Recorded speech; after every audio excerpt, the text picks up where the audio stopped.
Got a question for you as we get started in this new series called White Flag. Who do you know in your life who deals and struggles with anxiety? Think about that. For women, that is the number one issue that ladies face. For men, it's number two. And guys are like, because that's why we got our stuff together, right? You want to know what the number one issue is for men? It's the abuse of alcohol and drugs. Now, why would men struggle with alcohol and drugs? Could it be one of the reasons is that men are trying to mask the anxiety that they face in their lives? Here's what we know. Anxiety is a big issue. And we're going to spend a week actually talking about anxiety here soon. But as we kind of think about mental health and we think about mental health challenges and mental health struggles, I mean, anxiety is a pretty big deal for many, many people. But let's talk about generations. I want to talk about Generation Z. Those of you that were born between 1997 and 2010, you are said to be the most stressed out generation ever. Half of that generation admits the feelings of sadness and depression. It's the highest number ever recorded in history. What about if we get a little bit more specific to where we live? Let's talk about pre-COVID Northern Virginia. You remember the good old days? Right? Those were some good days back then. About 11% of the working adults pre-COVID were experiencing mild anxiety or depression. As of May 2023, that number had risen to 53% in Northern Virginia and led to productivity losses of over $8 billion in our area. Thankfully, that's everybody outside of the church, right? We're good to go in this place. Not so fast. We did a survey over the past couple of weeks, and we asked you to fill out this mental health survey. And I want to share with you what we got back from you. Look at these statistics here. 81% of you said you're stressed out. Anybody stressed out? 8 and 10 of you are stressed out. I'm just going to go ahead and put myself in that 8 there. 70% struggle with anxiety, 56% depression, 24% trauma, 18% PTSD, 16% disordered eating, and 16% suicidal thoughts. This is the church. We're supposed to have our things together, right? No. Mental health is a struggle all around us.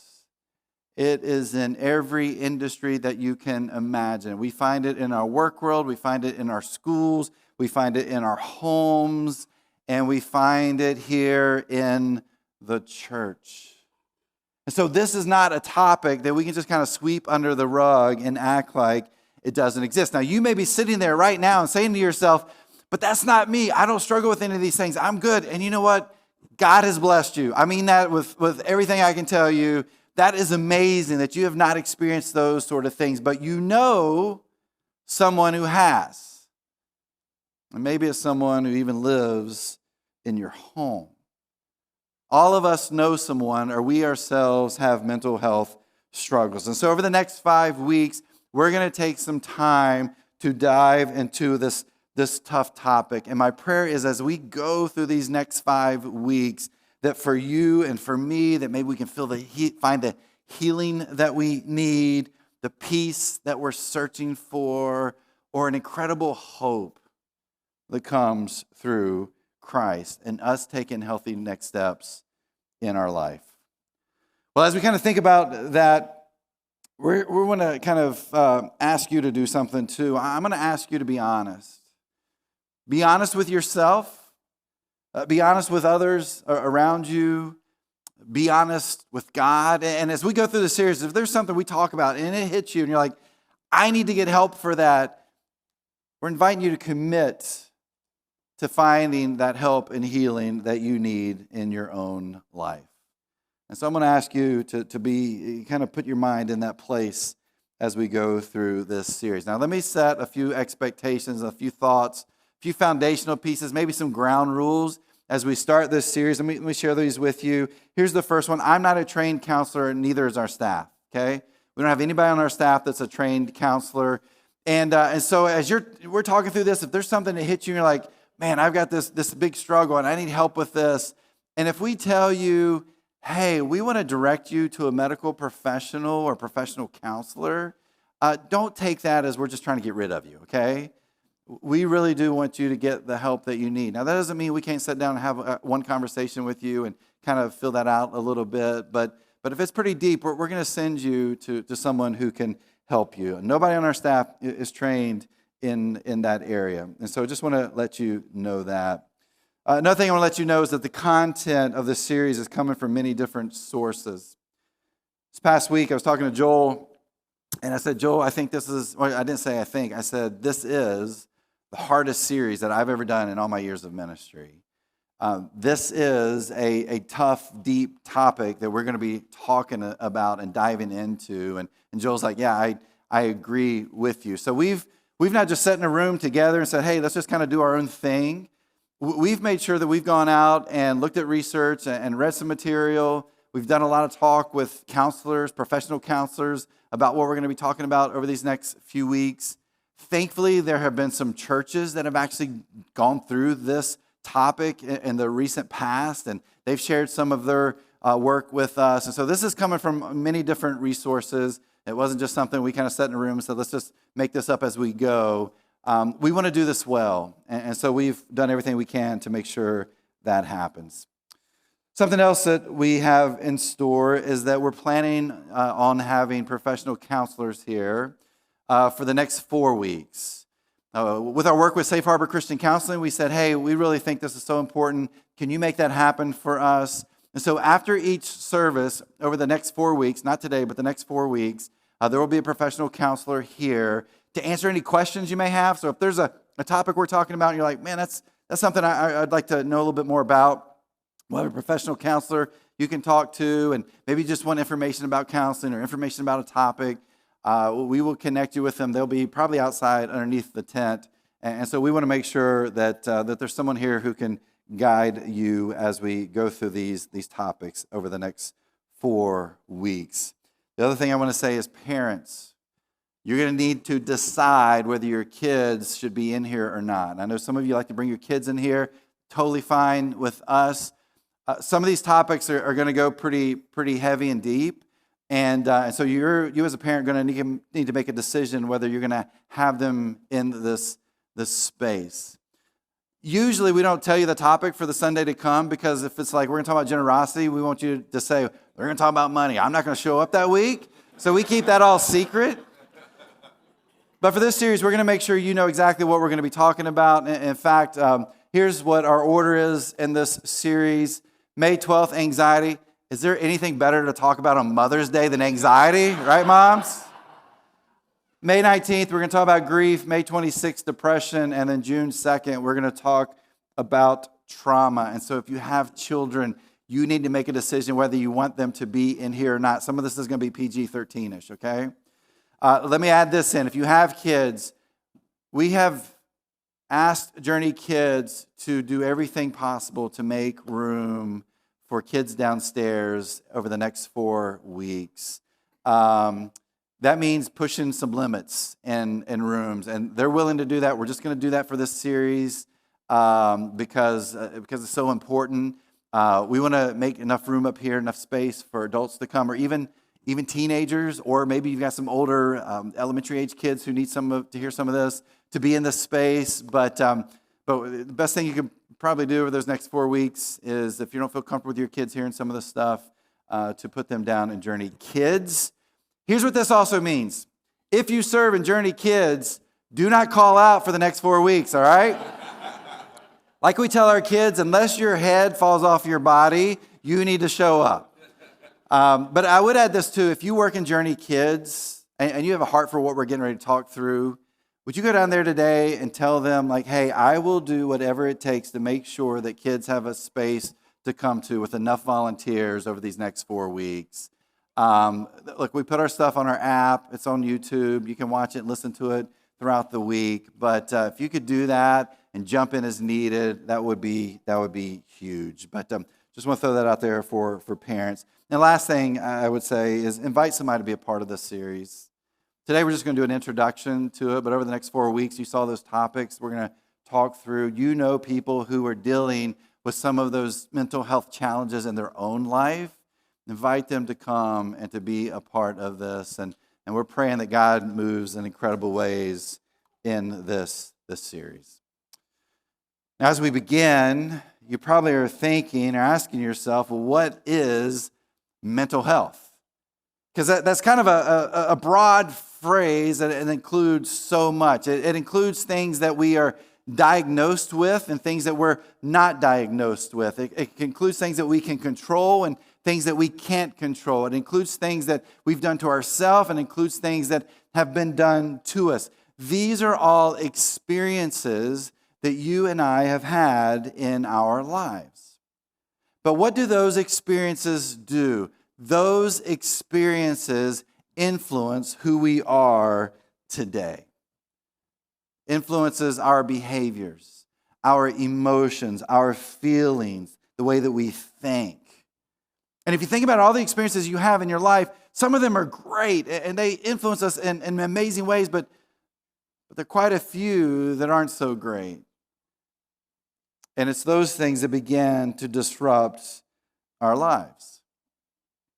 They disrupt our ability to work. They disrupt our ability to go to school. They disrupt our ability to even just kind of make it on a day-to-day basis. They disrupt our relationships, our marriages, our friendships. They even disrupt our connection to God.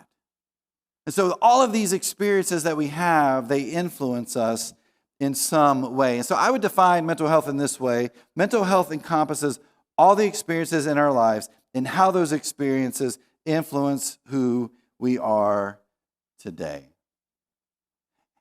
And as you're sitting there in this moment and you're thinking about this topic and you're thinking about those words, mental health, you think about those experiences in your life, you're probably wondering, where do those experiences actually come from? I would kind of put it this way. It's springtime. Many of you have probably planted some vegetables. Maybe you've planted some flowers. Like you want some food to eat. You want some flowers, beautiful flowers to look at. And so you've spent all this time getting these plants ready and you want them to grow. But sometimes there's animals or insects that show up. And what do? They eat your flowers. They eat this food that you're trying to grow and create, right? But there's really a bigger nemesis than that, because with animals and insects, you can see them. You can see them damaging your crops, your flowers. But the bigger nemesis are weeds. Now, weeds are kind of funny because sometimes weeds will pop up and you're like, that's a really pretty weed, right? Like, did I plant that a couple years ago and forget about it? And so weeds can kind of act as this imposter. They show up and you're not quite sure what they are, but it's not what's above the ground that is the problem. When it comes to weeds, it's the roots of the weeds you can't see that bring about the death to your plants. And this is true of mental health.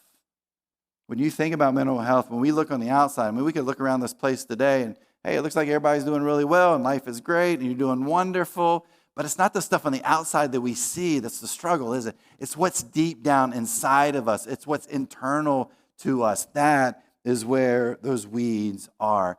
And so much of the pain and the hurt and the struggles we face are not here. It's deep inside of us. It's those weeds that have taken root in us. And so let me share with you a few weeds that you may have that may be affecting your mental health. Here's the first one I would say, situational weeds. Sometimes bad things happen in our life. Sometimes you get a phone call from a friend that's bad news. Maybe you get bad test results back from your doctor's visit. Someone you love dies unexpectedly. Your child gets bullied at school. There's some unresolved conflict in the relationship that you have with someone close to you, or your job, it changes, it moves, or it ends abruptly. All these things are situations that happen in our life, and those situations can lead to our mental health struggles. I'd also throw in biological weeds. We're built differently, right? our genetics are different. My wife and I, you're going to hear some information here that's, you keep it secret, but we're sweaters, okay? Like, we sweat all the time. We just be sitting around and just start sweating. It's just kind of crazy. Some of you have asked me before, you're like, why do you wear dark colors? Why do you wear black every Sunday? There's two reasons. One, black is slimming. I don't need you seeing any rolls or anything up in here. So that's one. But the other reason is I sweat. Like, when I'm up here doing I'm sweating. And when I wear dark colors, you can't see that. And that's why I do that. And so there's this genetic piece to me and to my wife that we just sweat. Guess who else has a problem with sweating in our home? Our 3 kids. They're sweaters too. We apologize profusely to them. Like, hey, we're sorry, but it's genetics. And sometimes the mental health struggles that we have in our life are connected to our genetics. You may be predisposed to certain struggles due to your genetic makeup, due to the family of origin that you're part of. Depression, OCD, anxiety sometimes can come from those genetics. And so for you, it may be biological weeds. For others, it could be clinical weeds. There's something internal that's out of balance, that the chemicals in our bodies are off, and you need a medical professional to help figure out what that is, and in some instances, it may be to give you medicine to help get your body to regulate your mental health and get it to the place that it needs to be. And so for some of us, there's clinical weeds that are there. For others, maybe it's spiritual weeds. We're going to talk a little bit more about this here in the next few moments, but the reason we have these mental health struggles in our life is because of our spiritual life. Something spiritually is going on, and many times it might be something that's like this deep, dark secret sin that's been there from our past, that's maybe still there, and that burden that we carry, man, it comes out in mental health struggles. So maybe for you, it's something spiritually that has you in the place that you're in. And I'm going to add one more. We don't have it up here on the screen. There was a clinical psychologist, of course, that was here in the first service. He's like, hey, you might want to add this one. Like, that's really good. See, we're adding to these resources as we go. He said there's historical weeds, your past, your family of origin, your experiences growing up, even your experiences that you've had right now. Like, those historical weeds can lead to the mental health struggles that we have in our lives. Definitely many more that we could add here, but here's what's most important to understand today is that when it comes to mental health struggles, there is a reason for it. It may be one of those weeds we just talked about. It may be something else. It may be a combination of a few of these, but there's a reason that we're in this place that we're in right now. Then here's the question. How do we fight those weeds? How do I find healing? What can bring me peace? What can give me hope? I'm going to spend the rest of our time focused on this one statement. It's okay to not be okay, and Jesus wants to make us whole. Some of you are like, I think I know the Bible, and I'm pretty sure that statement's not in the Bible anywhere. And guess what? You would be exactly right. It is not in Scripture. So don't go around this week like, hey, this is what my pastor said, and it's in the Bible. People might laugh at you if they're familiar with Scripture. It's not technically in there in so many words, but as we look at Scripture, we find this idea all over the place. So what I want to do is, for the rest of our time, I want to break down that phrase. Let's start at the very beginning. It's okay to not be okay. It's funny to me that in many places, when you say we're going to talk about mental health, people get pretty excited about it. When you say, hey, we're going to talk about it at work, we're going to talk about it at school, we're going to talk about it in this group, this organization, this network, people are like, yes, this is great. There's so many people who need to hear this. I need to hear this. This is going to be so helpful. The place I find that we get the biggest pushback in talking about mental health struggles is in this place we call the church. Because for some reasons, Christians have said there's a stigma attached to mental health. And maybe that comes from the church you grew up in, maybe the church you were part of at one point in time. And they said, hey, if you struggle with mental health, then you really aren't living the Christian life you're supposed to be living.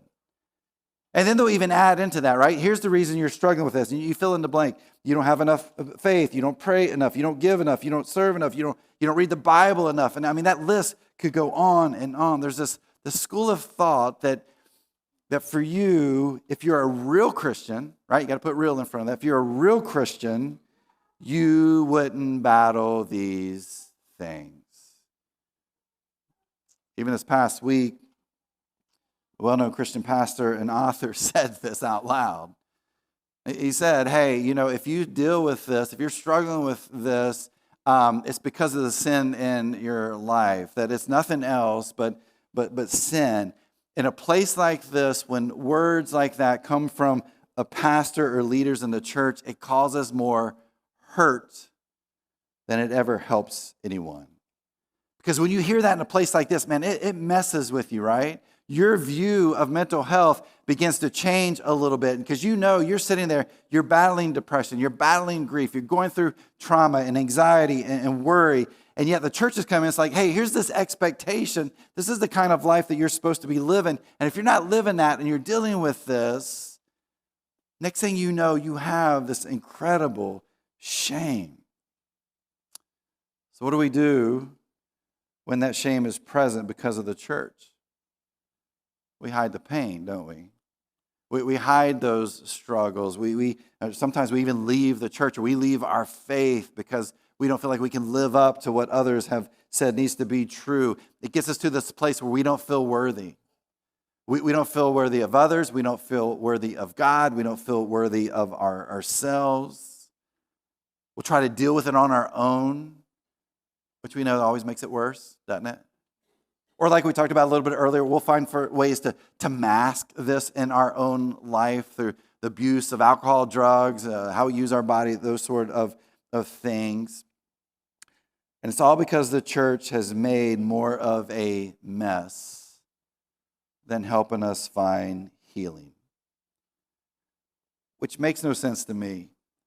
Because I don't know about you, but when I look at Scripture and I read Scripture and I look at the lives of people in Scripture, there were a lot of people who had mental health struggles, right? Elijah, Moses, David. Look, I would even throw Jesus in there. I mean, he dealt with some pretty incredible anxiety a couple of times. In fact, if you kind of look at his ministry over the years that he gave, there was quite a big portion of that really dealt with mental health struggles that others had. And so when I read those stories in Scripture, I'm reminded it's okay to not be okay. And maybe that's the point that you and I have got to start, to be able to acknowledge that and to say, you know what, you're right. It's okay for me to not be okay. But that we don't stay there. That we say it's okay for me to not be okay, to acknowledge that and to say I'm going to do something to work on this. And over the next 4 weeks, we're going to do that. We're going to talk about ways that we can do that, to find that peace, to find that hope, to find that wholeness, maybe even to rekindle that connection to God. But it begins there and realizing it's okay to not be okay. But that's not the end of the statement, is it? Continues on. It's okay to not be okay, and Jesus wants to make you whole. It's incredible to me, Jesus understood humanity, right? Like if you look, he understands humanity. Matthew chapter 9, starting with verse 35. It says, Jesus traveled through all the towns and villages of that area, teaching in the synagogues and announcing the good news about the kingdom. And he healed every kind of disease and illness. If you look at that verse right here, you see what Jesus was here to do. Jesus came to teach. Jesus came to give us direction for our lives. Jesus came to bring good news. Jesus came to give us hope for now and for eternity. And Jesus came to heal. But look at what it says there when it talks about he came to heal, it's not specific. See what it says there? It says every kind of disease and illness. See, Jesus knew what he came to do. Look at verse 36. When he saw the crowds, this is Jesus, he had compassion on them because they were confused and helpless like sheep without a shepherd. The Greek word that's actually used here for that term compassion is the strongest word you can find in the Greek language for the term pity. And you want to know where that word comes from? It comes from bowels. Like it's the exact same word as bowels. So this compassion here meant you were moved to your deepest depths by what you saw. And so as we read this, and as Jesus sees this or has this incredible compassion, like there's so much pain that he sees in this because of what he's seeing in the people around him. He's moved deeply in his soul. And he's moved to this compassion because of the pain, the sorrow, the suffering, the afflictions, the desperation, the fear, the grief, the trauma, the depression, the anxiety that he saw in others. Jesus knew that people were not okay. But he also knew his purpose was to come and make us whole. Early on in his ministry, Jesus goes to a synagogue and he walks in and they hand him a scroll and he turns it to Isaiah and he begins to read. And we know it as Isaiah 61, verses 1 through 3. Here's how it reads. It says, "The Spirit of the Sovereign Lord is upon me, for the Lord has anointed me to bring good news to the poor. He has sent me to comfort the brokenhearted and to proclaim that captives will be released and prisoners will be freed. He has sent me to tell those who mourn that the time of the Lord's favor has come, and with it, the day of God's anger against their enemies. To all who mourn in Israel, he will give a crown of beauty for ashes, a joyous blessing instead of mourning, festive praise instead of despair." As we were kind of walking through that passage, I bet there were some words that popped out to you. And I'm sure it was the negative words because I've told you this before. 77% of what we think about is negative. It's kind of how we've been trained to think. And so these words probably popped out at you. Brokenhearted, prisoners, captives, mourning, despair.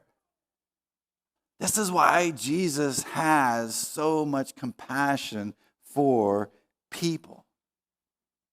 And it's not just in our physical lives or spiritual lives, but it's in our mental health struggles too. But what else do we notice in these passages? There's some good words here, right? Good news, comfort, freedom, blessings, praise. This is the wholeness Jesus wants to bring us. This is the wholeness that Jesus desires for us. And in fact, Jesus reads this passage, and then in Luke chapter 4, he finishes this up by saying this. Look at verse 21 in Luke 4. It says, "The scripture you've just heard has been fulfilled this very day." Jesus is saying, hey, I have come to fulfill this scripture. I have come to make you whole. I have come to bring you comfort and bring you freedom from whatever you're facing in your life, whether it's physical, whether it's spiritual, whether it's mental. Like Jesus knows that we are not okay, and yet he knew his purpose was to make us whole through that connection that we can have with him. That in the end, what Jesus wants to do is Jesus wants to heal us. He says that in Matthew. We talked about this a couple of weeks ago. Jesus is invited to Matthew's house to have dinner, and there's all these kind of crazy, wacky people, at least in community standards. They're in the home, they're eating with them, the religious leaders are there. They're asked the disciples, like, hey, why is Jesus with this group? Why is he eating with them? And Jesus says, healthy people don't need a doctor, sick people do. Freshman year of high school, was playing basketball out in our driveway with my brothers. Stepped on the foot of one of my brothers, turned my ankle really bad, started to swell. You know what we did? Parents took me to the doctor. Doctor looked at it, it's like, hey, you tore your growth plate. You need to wear a brace for a few weeks to get that back to where it needs to be. My junior year of high school, I was playing baseball, summer ball, hit somebody just perfectly, broke my pinky. I didn't look at it like, hey, we're good to go. Nope. My parents took me to the doctor. Doctor looked at it and said, hey, we're going to give you this splint. Hopefully that'll help that over the next few weeks. Wear this splint. Like many of you, in the past couple of years, I got COVID and talked to the doctor, and the doctor is like, hey, here's what you need to do. You need to take this medicine. Everything should be okay. When we're sick, when we break bones, when we're ill, what do? We just kind of sit back and like, hey, I'm not going to worry about it. Everything's going to be great. No, what we do is we acknowledge that there's something there, and then we go and seek help, to go and talk to a medical professional who hopefully can help make us whole again. That's the role of Jesus, to be this ultimate healer for you and me, a healer of souls and hearts and minds and families and relationships, a healer from anxieties and depressions and worry and burnout and grief, a healer in those moments where we don't feel like we can get out of bed that day, a healer of those moments when we have suicidal thoughts running through our minds, a healer when we deal with panic attacks, a healer when we are full of shame. It's okay to not be okay, but Jesus wants to make you whole. So over these next 4 weeks, as we hit these specific topics, that's exactly what we're going to talk about. That it's okay for us to have these mental health struggles, but Jesus wants to make you and me whole. How will we do that? Well, it's going to be what my good friend calls us 3 P's when it comes to mental health: people, prayer, and pills. All right? People, being in a community where you can trust people and have people there by your side as you're dealing with that. And church is no better place for that. Prayers being that faith piece and that connection to who Jesus is, and finding this wholeness. And pills is just, sometimes we got to get medical help, whatever that may be, a professional counselor, maybe medicine, whatever it may be. But we're going to kind of talk through that as we go through these next few weeks. But through it all, be reminded it's okay to not be okay, and Jesus wants to make you whole. And so as we begin this series, let me leave you with a couple of thoughts, the next steps. The first one is pray that God will lead more of us to raise the white flag. I'm calling this series White Flag because some of us need to acknowledge that we're not okay. We need to be able to raise that flag and say, hey, I surrender. I need help. I need Jesus. I need a counselor. I need whatever it may be. I need people around me to help me move in the direction I need to go. And so I'm just going to ask you to be praying that more and more of us will raise that white flag. And then the other thing that I would say to you is that we have put a resource page up on our website. If you have our app, you can open our app. It's going to be the very first link there. It says Mental Health Resources. If you take a picture of the QR code in front of you, I think it's the second link there will take you to that. But again, you can go to our website. We're going to leave that up over the course of this series and beyond. There are places you can call if you need help right now. If you need a counselor right now, hit us up, office@thejourneynova.org. We have a plethora of books that counselors have sent our way, and these are great. Some of them are very topical, specific to topics we're going to talk about, some topics we're not even going to get to. We have some apps on there that we've been told are really great. A couple of them don't necessarily have a Christian worldview, but these are Christian counselors that said these are great, so those are there. Podcasts you can listen to. There's a Spotify song list that, man, if you just need some healthy, God-honoring songs, that there's a Spotify playlist there for this series. And then just Scripture. Scripture to go back and look at and read and meditate on and kind of chew and contemplate. But we want to give you as many resources as we can as we start this series. But please know, as we begin today, it's okay for you to not be okay. It's okay for me to not be okay. Jesus wants to make us whole.